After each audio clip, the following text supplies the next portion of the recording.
Let's begin here with a truth that unsettles many. For generations, women have been told to ask the wrong question. Instead of asking, "Who am I?" they ask, "What do men want?" And with that question begins a life shaped around pleasing. The smile becomes a mask, the voice becomes careful, the presence becomes a performance. But performance never creates real love.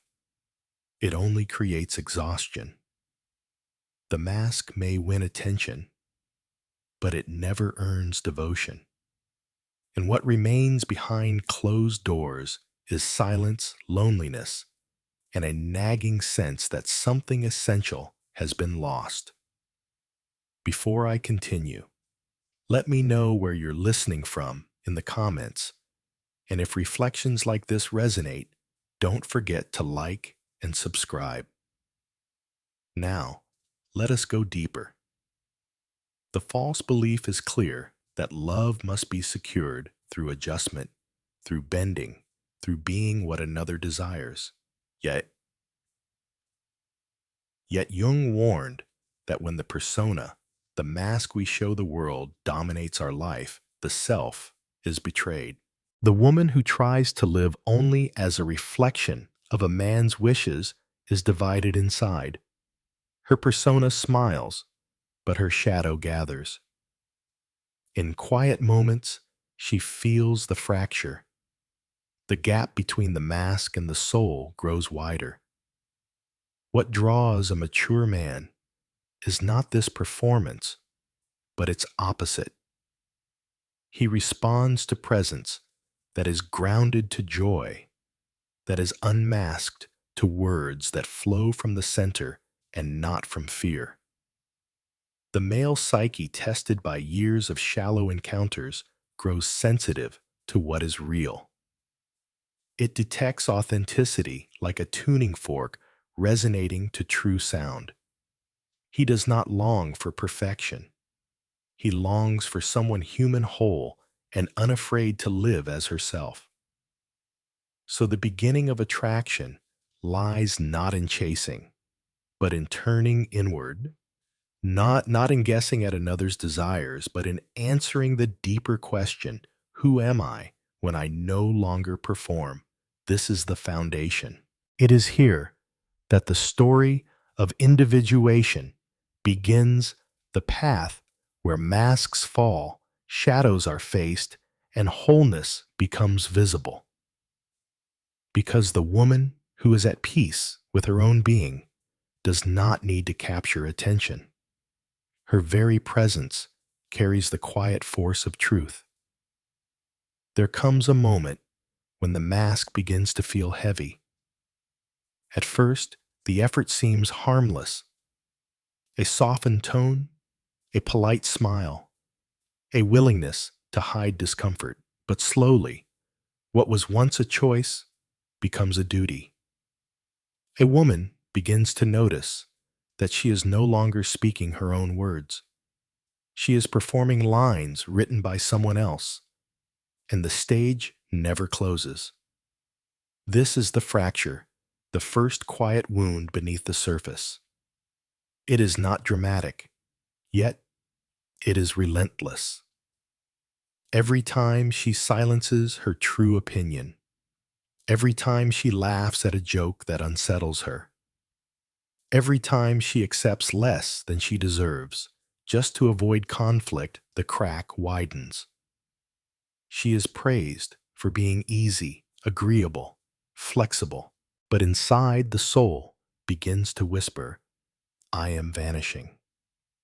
Jung described this division as the tyranny of the persona, the social mask that allows us to function, but when overgrown, begins to suffocate the self. The persona is useful when it helps us adapt.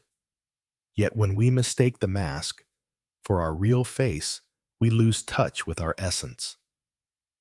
And the shadow, all those denied truths and unspoken feelings, does not disappear. It waits. it gathers strength. This is why the first fracture in love often feels confusing. Outwardly, everything looks fine. The conversations are smooth. The smiles are present. The conflicts are minimal. But inwardly, a woman feels drained after every interaction. She is not being seen. Only her mask is being admired. The man in front of her may not even realize it, but he is in love with an image, not a person. Over years of therapy, I have seen how this dynamic repeats. Many women arrive exhausted not because men rejected them, but because they rejected themselves over and over in small, invisible ways. They thought that keeping the peace would protect them. They believed that being pleasing would earn devotion. Instead, it created a prison. The prison is subtle. Its walls are built not of stone, but of habits. A lowered voice, a swallowed truth, a carefully managed expression of awe, so it does not seem too much.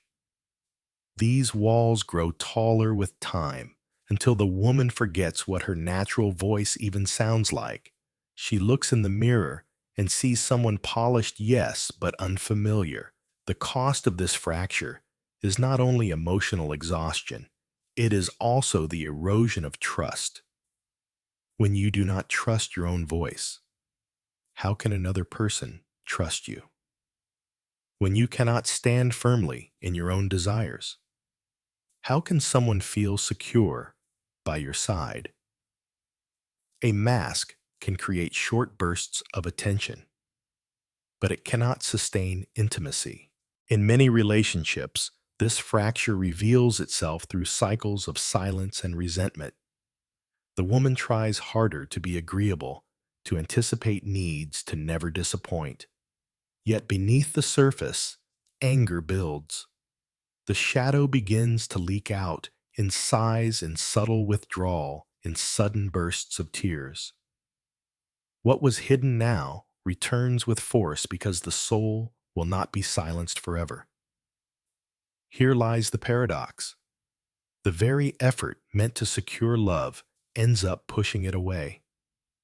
A man senses the tension. The smile does not match the eyes, the words carry hidden weight. The body feels restless even in stillness. The performance that was supposed to protect ends up betraying the connection. This is the moment when many begin to despair. They ask, why do men always leave? Why do they lose interest after the beginning? And yet the deeper truth is simpler, though harder to face. What was offered was never the self, only the mask. And the mask cannot hold love. Jung wrote, "The privilege of a lifetime is to become who you truly are." When that privilege is denied, when life becomes a stage for pleasing, the individual begins to shrink. The fracture is not only in relationships, it is within the soul itself. Think of the image of a door. On the outside, polished wood, perfectly painted. On the inside, cracks running through splinters forming. One day, the weight of pretending becomes too much, and the door gives way. The collapse feels sudden, but in truth, it was years in the making. For many women, the first fracture happens in silence. A partner does not notice. Friends may even praise the mask. But she knows. She knows when her laughter is hollow. She knows when she leaves a conversation feeling smaller, not larger. She knows when the silence afterward is filled, not with peace, but with fatigue. This fracture is painful because it carries both loss and hope. Loss because part of the self has been neglected for too long. Hope because cracks let light in. What begins as the breakdown of the persona can also become the beginning of individuation. To see the mask as false is the first step toward recovering what is true. But before that awakening, the fracture must be felt fully. It cannot be bypassed. It cannot be denied. The prison must be named for what it is: a performance, a mask, a life spent in service to someone else's imagined desires. Only then can the first real act of freedom begin. In this stage, many confuse vulnerability with exposure. They rush to pour out their wounds in the hope that authenticity will appear. But this is only another form of performance, the shadow revealed without integration. True authenticity grows slowly with care, like a seed breaking through soil. So, part two of this journey is not about triumph. It is about confrontation. It is about facing the uncomfortable truth that pleasing is not loving, that silence is not peace, and that masks, no matter how beautiful, cannot create real devotion. It is about seeing the fracture not as failure, but as invitation, the call of the soul to return home. When the mask has been worn too long, something strange begins to happen. Outwardly, the performance continues. Smiles appear at the right moments. Words remain polite, measured, and agreeable. Yet inwardly, another force is stirring. This is the shadow, the collection of denied truths, unspoken feelings, and forgotten desires. It does not vanish simply because we hide it. It waits, it builds, and it finds ways to be seen. Jung taught that the persona, the mask we wear to navigate society, is necessary. Without it, life in community would be nearly impossible. We all need a social face, a way of presenting ourselves to the world. But when the persona becomes too rigid, when it replaces the self, then authenticity suffers. The shadow suppressed for too long begins to leak out in unexpected ways. This leakage can appear as irritability that has no clear cause, or as sadness that feels unexplainable.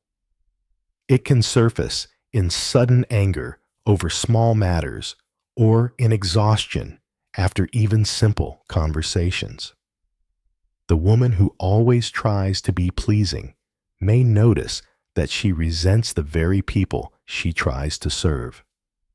She does not understand why she feels trapped, because on the surface, she has done everything right. But the unconscious knows, and it demands balance. Here we see the tension between mask and truth. On the one hand, the persona seeks harmony, order, and social approval. On the other, the shadow seeks recognition, expression, and freedom. The conflict between them creates inner turbulence that spills into relationships. Partners may feel confusion.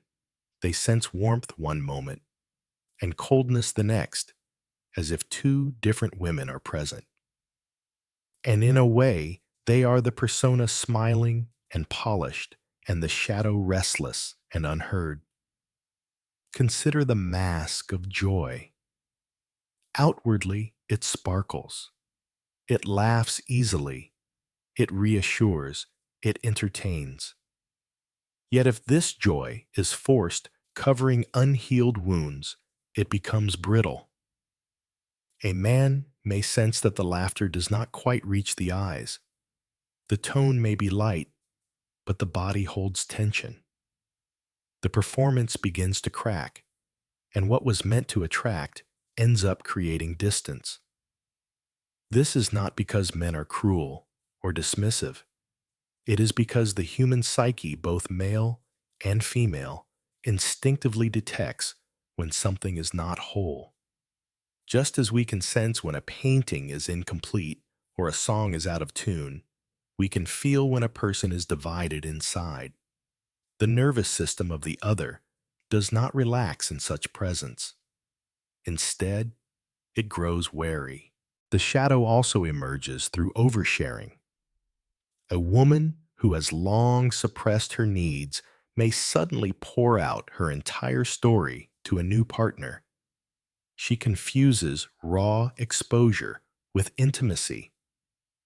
Yet this often overwhelms rather than connects. The shadow, when released without integration, floods rather than nourishes. What was meant to invite closeness instead creates retreat. This reveals the paradox: too much masking suffocates the self, but too much unfiltered shadow unsettles the bond. Balance must be found, and this balance is the heart of individuation. To acknowledge both persona and shadow, to allow each its rightful place, is the work of maturity. Without it, relationships stumble between extremes of performance and eruption. The costs of this imbalance are profound. A woman who clings to her persona becomes invisible, admired perhaps for her politeness, but never truly seen. A woman overtaken by her shadow may repel others, her intensity mistaken for instability. Neither extreme allows for lasting connection. The former denies the self, the latter overwhelms it. Jung reminded us that until you make the unconscious conscious, it will direct your life and you will call it fate. Many who struggle in love believe they are cursed by bad luck or poor timing. Yet often, it is the unconscious shadow pulling the strings, shaping choices, and recreating familiar wounds. Imagine two mirrors facing each other. One reflects only the polished mask the image carefully curated for approval. The other reflects only the denied wounds magnified and unfiltered. Together, they create an endless loop of distortion. Until the true face is allowed to appear between them, there can be no rest. This tension also explains why so many women feel unseen even when surrounded by affection. The affection is directed toward the mask, not the soul. Compliments land, but they do not nourish. Attention is given, but it feels hollow. Without authenticity, connection becomes an echo chamber, and the shadow grows louder in protest. The irony is that men themselves, especially mature men, often crave the very qualities the persona suppresses. They long for calm presence, for grounded opinions, for the joy that comes from acceptance rather than performance. Yet these qualities cannot surface while the mask remains dominant. They belong to the integrated self, not to the persona. We must also consider the cultural weight. From childhood, many women are praised for being nice, agreeable, and selfless. These traits become stitched into the persona, rewarded again and again. But Jung would remind us that every light carries a shadow. The more one identifies with being pleasing, the more the denied anger, grief, and desire collect in the unconscious. The brighter the mask, the darker the hidden wound. This is why some women find themselves shocked by their own reactions. They may suddenly explode in anger at a small slight. They may feel envy toward those who live boldly. They may dream of storms, floods, or fires, symbols of the unconscious demanding release. These eruptions are not signs of weakness, but signals that the shadow seeks recognition. Dreams, in fact, often reveal what the persona hides, a dream of standing on a stage unable to speak, a dream of being chased by a stranger who looks oddly familiar, a dream of a locked room filled with forgotten belongings. Each of these images is the psyche's way of saying the mask is too heavy, the shadow too ignored. At this stage of the journey, many women feel caught between two fears: the fear of losing love if they show their real selves, and the fear of losing themselves if they continue to hide. It is a painful crossroads, yet it is necessary. Without this tension, there would be no reason to grow. The fracture must deepen before the awakening can occur. So part 3 is not about resolution. It is about recognition. It is about seeing the cost of the mask and the pressure of the shadow. It is about acknowledging that joy without authenticity is fragile, that silence without truth is destructive, and that connection without wholeness cannot endure. When the persona dominates the soul, whispers in protest. When the shadow erupts, the bond trembles. Only by facing both, by bringing light into shadow and shadow into light, can love become stable. This is the threshold where many falter, but also where true individuation begins. The mask and the wound are not enemies. They are signals. One shows where we seek approval. The other shows where we have been denied.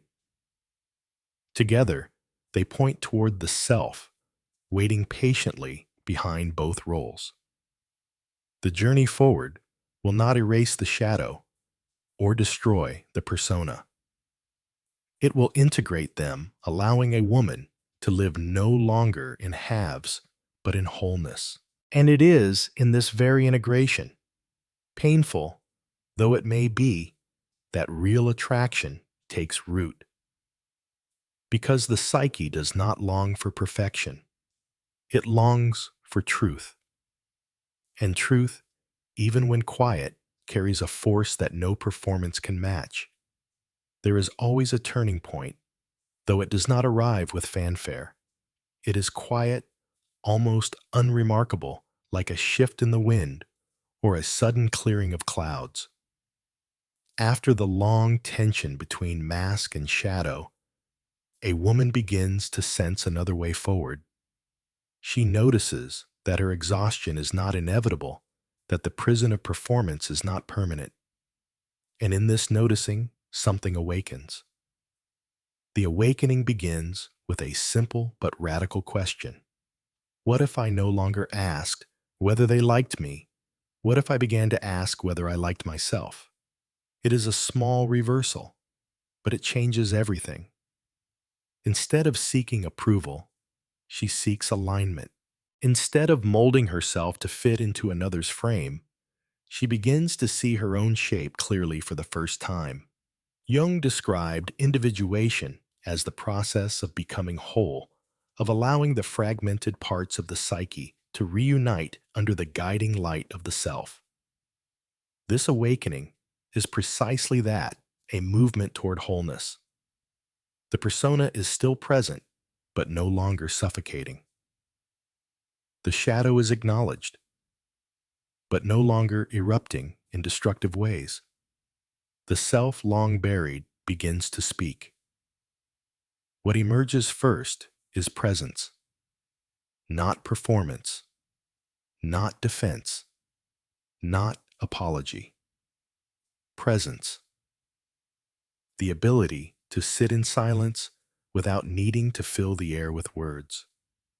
The ability to voice a disagreement without trembling at the thought of rejection.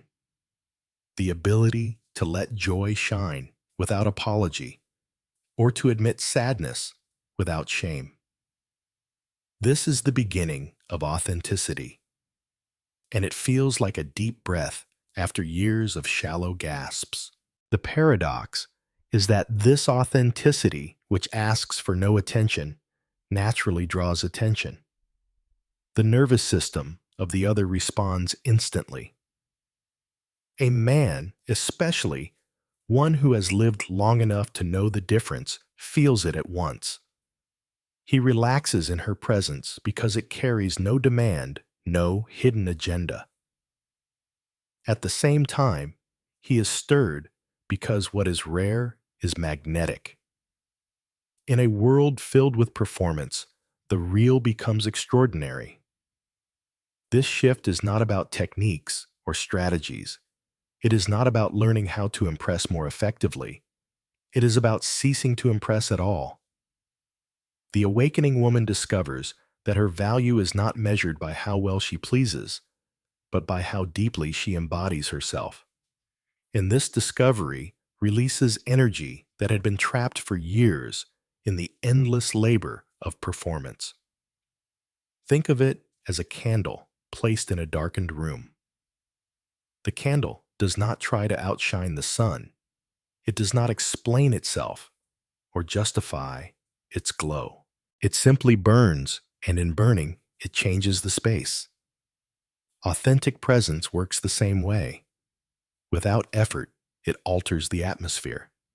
Without demand, it creates ease. Without chasing it, draws others closer. At this stage, the shadow also changes character. It no longer bursts out in destructive ways. Instead, it offers wisdom.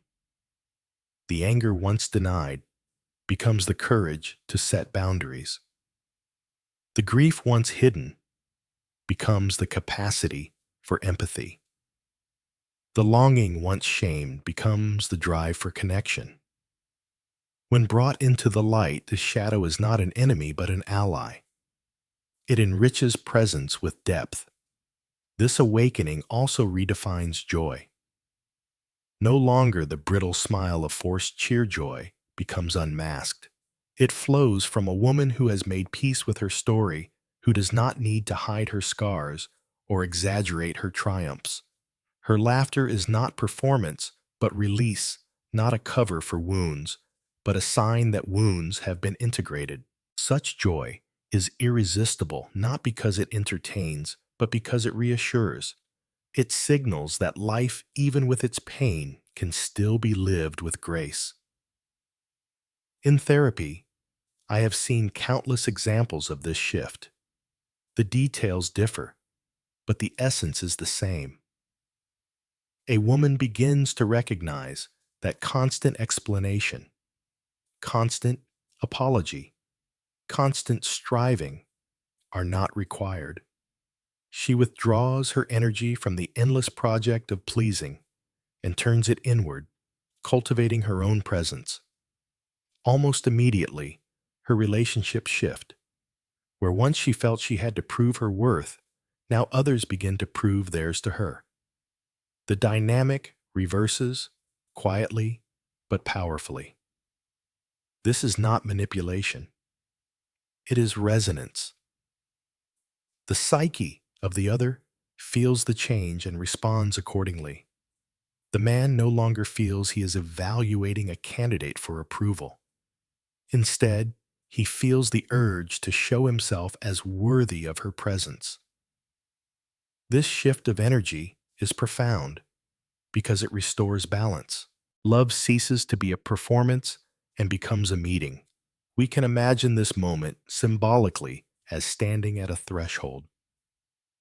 Behind the woman lies the old life, the stage, the mask, the fatigue of pleasing. Before her lies an open door, leading to a room filled with her own light. She does not yet know what awaits her there, but she knows it is hers. And stepping through that door is the act of awakening. From the Jungian perspective, this threshold represents the first conscious choice in the journey of individuation.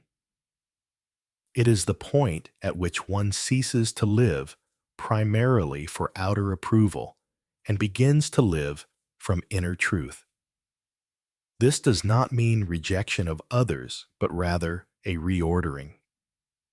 The self becomes the anchor, and relationships orbit around it instead of the other way around. Authentic presence also transforms communication. Words spoken from the center carry weight even when they are few.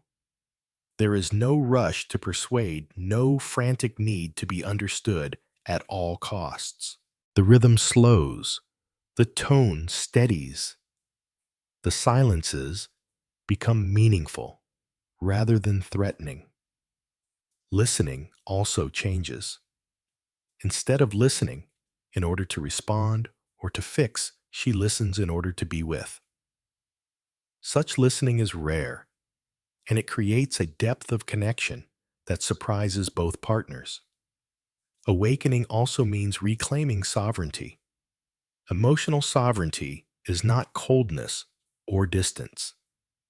It is the ability to feel without blaming, to suffer without collapsing, to rejoice without needing another to mirror the emotion. It is the recognition that while intimacy is precious, it cannot replace self-responsibility. This sovereignty makes love sustainable because it removes the burden of constant management from the relationship. At this stage, curiosity becomes a living force. A woman no longer repeats the same performance, but continues to unfold new layers of herself. She pursues interests, explores ideas, nurtures passions. She does not do this to entertain, but because life itself calls her to grow. Yet the result is that she remains surprising alive in motion. This natural mystery born not from withholding, but from richness, is deeply stimulating. The man beside her feels not that he has solved a puzzle, but that he has been invited into a story still being written. This is the essence of awakening, the discovery that one's worth does not depend on demand, but on being. The moment a woman begins to live this way, attraction ceases to be a chase and becomes a resonance. Her presence speaks more than any strategy could. Her silence carries more truth than her explanations once did. It is worth repeating that this awakening is not a final state. It is a beginning. The path of individuation is lifelong. Yet once the first light is kindled, the journey changes forever. A woman who has glimpsed her own wholeness cannot go back to living as a mask. She may falter, but she will always remember the taste of authenticity. In many ways, this awakening also liberates the man. He no longer feels the subtle burden of being the source of her worth. He is free to meet her as an equal, to admire her without needing to carry her identity. In this mutual freedom, love deepens. It shifts from possession to inspiration, from performance to presence. Every awakening must be followed by a choice. Insight alone is not enough. To see the truth of the mask and the shadow is one thing. To live differently is another. Transformation requires a concrete act, a boundary set, a standard honored. It is here that the inner work becomes visible in the outer world. Boundaries are not walls of coldness. They are the quiet structures that protect life from being drained. They declare often without words what is sacred and what is no longer acceptable. For a woman who has lived in performance, setting a boundary feels almost revolutionary. She has been trained to bend, to soften, to avoid displeasure. To say no without apology is a new language, yet it is the language of sovereignty. Jung taught that individuation is not a retreat from life, but a reordering of it. The self must emerge as the central point, and everything else must take its rightful place around it. In relationships, this means that a woman's energy is no longer scattered in endless attempts to satisfy. Instead, it is offered selectively with care and with respect. This selectivity is not arrogance. It is recognition of value. The transformation begins in small, visible ways. She may no longer agree to last-minute plans that disregard her time. She may pause before answering rather than rushing to please. She may choose to share her story slowly, allowing intimacy to unfold with trust instead of forcing closeness too soon. These actions may seem simple, but symbolically, they are immense. They are acts of alignment. Each boundary is also a mirror. It reflects to the other person who she has become. A mature man feels this change at once. He recognizes that he cannot approach her with careless words or casual demands. He senses the difference between availability and selectivity. And far from pushing him away, this boundary draws respect. The nervous system relaxes in the presence of someone who values herself because it signals stability, not chaos. The paradox of attraction appears again here. When a woman becomes less available, she becomes more desirable. Not because she is playing games, but because she has chosen to live with standards. Standards create scarcity, and scarcity reveals value. The same principle applies in every part of life. What is rare is treasured. What is common is neglected. When her presence is no longer automatic, it becomes precious. This choice also transforms intimacy. No longer is vulnerability confused with uncontrolled exposure. She learns to share in rhythm, allowing the right measure of openness at the right time. This pacing invites reciprocity instead of overwhelming. It honors both herself and the other. A boundary here is not about holding back, but about creating space for trust to grow. Think of a garden. If everything is planted without order, the soil is exhausted and the plants wither. But when boundaries mark where each seed belongs, the garden flourishes.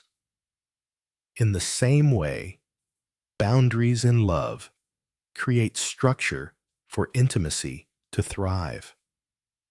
They protect the soil of the soul from depletion. It is worth noting that boundaries are often tested. The first time a woman says no discomfort arises. She worries about being rejected, about losing affection. Yet the test itself is part of the transformation. Each time she holds steady, she proves to herself that her worth does not depend on compliance. Each time she honors her standard, the self grows stronger. This growth is not without conflict. Some people in her life may resist. Those who benefited from her constant pleasing may call her distant, selfish, or cold. But their resistance is not a sign she is wrong. It is a sign she is changing. Boundaries reveal which connections were based on wholeness and which were based on convenience. The former will adapt and deepen. the latter may fall away. Both outcomes serve individuation. In Jungian terms, this is the stage where the ego learns to serve the self rather than the persona. Choices are no longer made to maintain appearances. They are made to align with inner truth. A woman who once performed joy to avoid rejection now chooses real joy, even if it confuses others. A woman who once silenced her opinions now speaks not to provoke, but to live honestly. Each act of courage integrates shadow and persona into a more complete whole. This transformation also alters the quality of desire.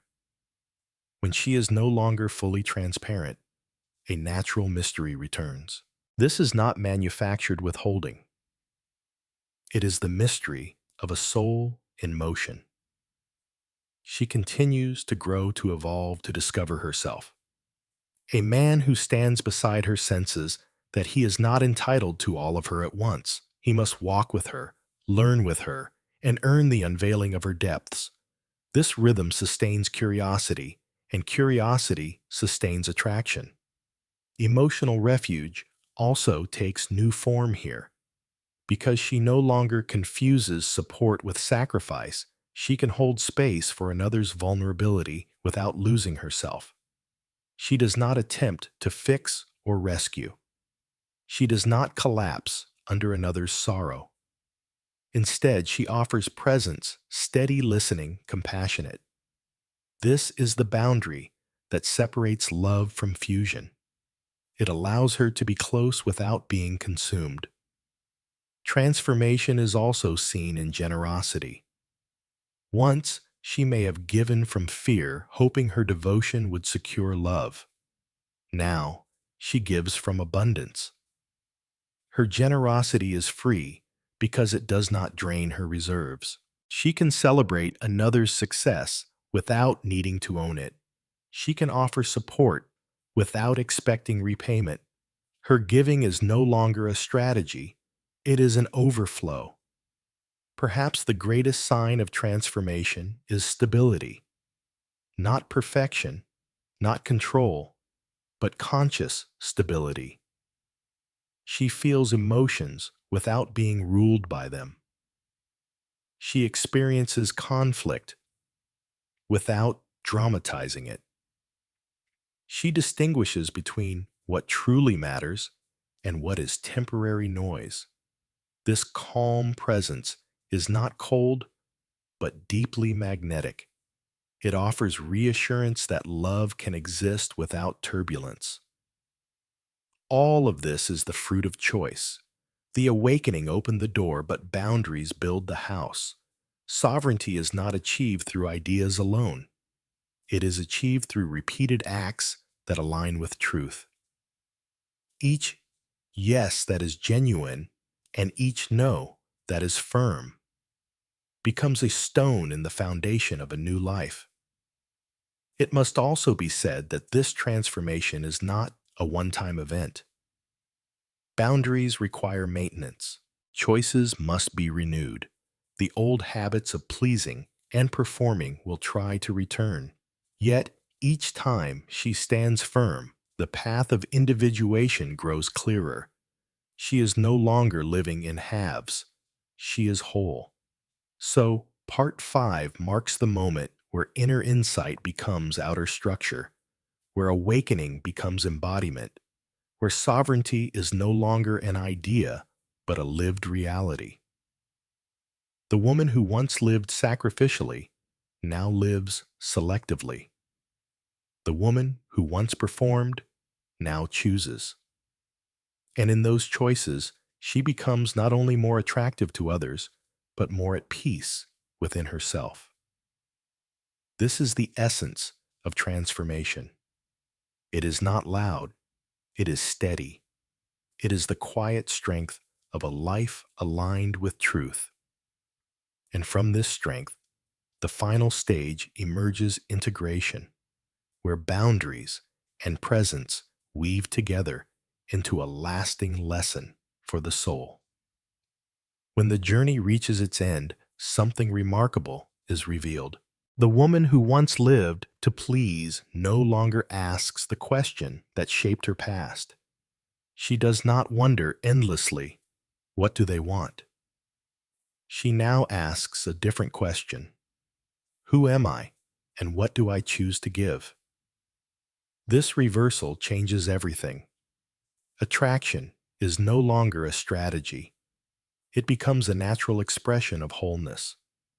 Her presence is no longer a performance. It is simply herself lived fully without apology. The great paradox of love is clear. The one who excites another most deeply is the one who least depends on doing so. When a woman has built a life of richness, of meaning, of inner strength, the man beside her does not feel burdened. He feels privileged. He is not asked to complete her. He is invited to share with her. This is what Jung called individuation in action. It is the moment when the self long hidden behind the persona and shadowed by denial takes its rightful place. It is not perfection, but integration. It is not independence in cold isolation, but sovereignty rooted in warmth. She belongs to herself first, and therefore can love without fear. Notice how this changes the rhythm of relationship. When need no longer drives connection, love ceases to be a chain. It becomes a dance. Each partner moves freely, each bringing their own music. Together, they create harmony, not through fusion, but through resonance. Authentic attraction, then, is not about technique. It is not about carefully planned gestures or constant explanation. It is about living from abundance. Abundance of presence, abundance of joy, abundance of stability. This abundance cannot be faked. It grows slowly through facing the shadow, setting boundaries, and awakening to the self. And when abundance is real, it is contagious. The man beside such a woman often finds himself rising, becoming more steady, more authentic, more courageous.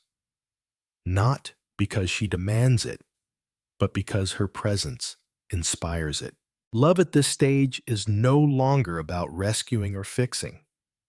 It is about amplifying what is already whole. This is why emotional stability, sovereignty, and standards are not only attractive qualities, they are gifts. They create the conditions for mature love where both partners can remain fully human. Each can have flaws without fear of rejection. Each can admit weakness without shame. Each can celebrate the others without ownership. The lesson then is simple yet profound. Real attraction is born from wholeness, not need. To chase approval is to lose oneself. To stand in authenticity is to invite what is true. The more one tries to perform, the more intimacy slips away. The more one allows presence to be enough, the more intimacy deepens. Think of two candles burning side by side. Each flame is complete. Neither steals from the other, yet together they light the whole room. This is the symbol of mature love. Not one flame consuming the other, not one flame dimming, so the other can shine, but two flames equal and steady, each adding to the other's glow. This is the essence of individuation in relationship. To walk the path of the self does not mean to walk alone. It means to meet another from a place of strength rather than deficiency, from clarity rather than fear. It means to share love as overflow, not as compensation. So, as we close, carry this reflection with you. Love is not about finding someone to fill the emptiness. Love is about becoming someone whose life is already rich, whose heart is already whole, whose presence is already alive. From that fullness, connection becomes natural. It ceases to be a chase and becomes a meeting. And perhaps that is the final gift of this journey, to realize that the greatest magnet is authenticity, the deepest beauty is stability, and the most enduring bond is built when two complete souls walk together, not to complete each other, but to expand each other. Before we part, I leave you with this thought. Jung once reminded us that the privilege of a lifetime is to become who you truly are. When you honor that privilege, you do not lose love. You invite the kind of love that lasts. Take a moment to reflect on this. Which part of this journey spoke to you most? Was it the fracture, the awakening, or the act of choosing boundaries? Share your thoughts in the comments. And if these reflections brought you clarity, I invite you to stay with this channel for more. For now, may you walk forward with calmness, with authenticity, and with the quiet strength that comes only from living as yourself. Because love, in its truest form, begins there.